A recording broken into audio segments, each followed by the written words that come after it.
जय हिंद दोस्तों। Middle east से इस वक्त जो खबर आ रही है वो काफी सीरियस और अलार्मिंग है और दुनिया भर की हर इंटरनेशनल न्यूज एजेंसी ने इसको कवर करना स्टार्ट कर दिया है। दोस्तों, बहुत जल्दी ईरान में कुछ बड़ा होने वाला है और ये मैटर कितना सीरियस है इसको आप इस बात से समझ सकते हैं कि खुद भारत की सरकार ने एक एडवाइजरी जारी की है कि कोई भी भारतीय अभी ईरान ना जाए। भारत के निवासी ईरान में रह रहे हैं, वो भारत सरकार से कांटेक्ट में रहें। तो दोस्तों, अब समझते हैं कि भारत सरकार ने ऐसी अपील क्यों की। वेनेजुएला पर अटैक के बाद डोनाल्ड ट्रंप का कॉन्फिडेंस काफी हाई है और ऐसा लगता है कि अब वो विश्व विजय की यात्रा पर निकल चुके हैं और अगला नंबर ईरान का है, क्योंकि वो कंटिन्यू ईरान को धमकी दे रहे हैं। अपने रिसेंट इंटरव्यू में उन्होंने बोला कि वो ईरान को बिल्कुल सही कर देंगे और फिर से ईरान को ग्रेट बनाएंगे। अब बात सिर्फ उनके बोलने तक सीमित नहीं है। पिछले कुछ दिनों से अमेरिका और इजराइल के मिलिट्री मूवमेंट्स काफी फास्ट हो गए हैं।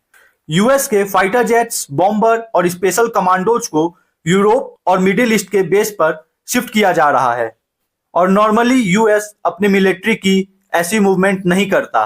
दोस्तों, ग्लोबल टाइम्स की रिपोर्ट ये कहती है कि यूएस के aircraft, C-17 Globemaster, fighter jets और स्पेशल कमांडोज को यूके और जर्मनी के नेटो बेसेस पर शिफ्ट किया जा रहा है और इसका मतलब साफ है कि मिडिल ईस्ट में कोई बड़ा ऑपरेशन होने वाला है और इसका हिंट इजराइल ने पहले ही दे दिया।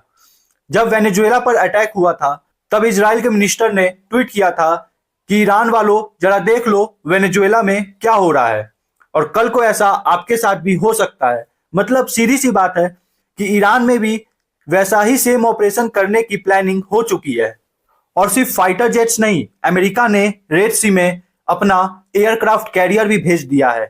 मतलब बहुत ही बड़े लेवल पर अटैक करने की प्लानिंग हो रही है। अब दोस्तों, ऐसी बात नहीं है कि ईरान को ये पता नहीं।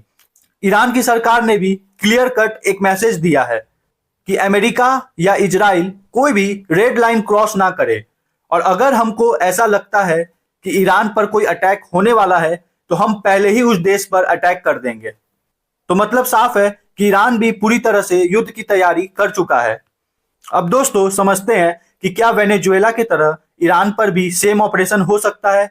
तो इसका सीधा सा जवाब है कि बिल्कुल भी नहीं। ईरान में कोई भी ऑपरेशन करना इतना आसान नहीं है और मैं आपको इसका कारण बताता हूं। दोस्तों, ईरान की सेना वेनेजुएला की सेना से काफी बेहतर है, प्लस ईरान के पास ड्रोन्स और मिसाइल का जखीरा है और ईरान के ड्रोन्स और मिसाइल कितने एडवांस है इसको आप इस बात से समझ सकते हैं कि यूक्रेन से लड़ने के लिए खुद रूस ने भी ईरान से ड्रोन्स लिए हैं। दूसरी बात कि कुछ देशों में ईरान का इन्फ्लुएंस काफी ज्यादा है, जैसे सीरिया, यमन, गाजा, इन सब में ईरान का काफी ज्यादा इन्फ्लुएंस है और ईरान के जो प्रॉक्सी ग्रुप्स हैं वो भी अमेरिका और इजराइल को काफी नुकसान पहुंचा सकते हैं, जिसमें हिजबुल्ला और हुतीज आते हैं। तो मुझे नहीं लगता कि अमेरिका डायरेक्ट ईरान पर अटैक करेगा। हाँ, वो इजराइल के थ्रू एक बड़ा अटैक जरूर करवा सकता है और लास्ट टाइम भी यही हुआ था। इजराइल ने ईरान के ऊपर अटैक किया था और अमेरिका का फुल बैकअप था। अब दोस्तों, समझते हैं कि वेनेजुएला के बाद अमेरिका ईरान पर अटैक करने का प्लान क्यों कर रहा है। अमेरिका को तेल से मतलब है। वेनेजुएला पर भी अटैक का मेन कारण उसका तेल भंडार था। अब ईरान पर भी अटैक का मेन कारण तेल ही है। दुनिया का 20% ऑयल अकेले ईरान के पास है और अमेरिका इसी ऑयल पर अपनी पकड़ चाहता है। अब दोस्तों, दो चीजें होंगी। जब ईरान पर अटैक होगा तो तेल के दाम बहुत बढ़ेंगे, उससे अमेरिकी तेल कंपनियों को काफी फायदा होगा। दूसरी बात कि अगर ईरान में खेमनेई की सरकार गिर जाती है और कोई ऐसी सरकार आती है जो अमेरिका के सपोर्ट में हो तो अमेरिका की तेल कंपनियों को उससे भी काफी फायदा होगा। तो जो मेन मसला है युद्ध का वो तेल है।